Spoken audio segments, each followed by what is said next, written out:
வணக்கம். நான் சுபவீரபாண்டியன்.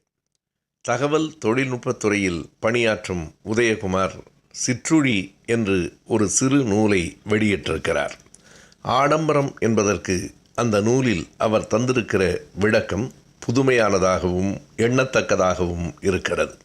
பொதுவாக நம்முடைய நடை, உடை, பாவனை மற்றும் செலவழிக்கும் விதம் இவற்றை கொண்டுதான் ஆடம்பரமா எளிமையா என்பதை இதுவரையில் நாம் முடிவு செய்கிறோம். ஆனால் அவர் இன்னொரு விதத்தில் அதனை கூறுகிறார்.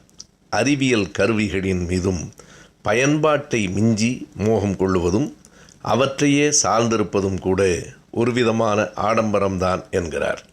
அறிவியல் கருவிகள் அவசியம் தேவை.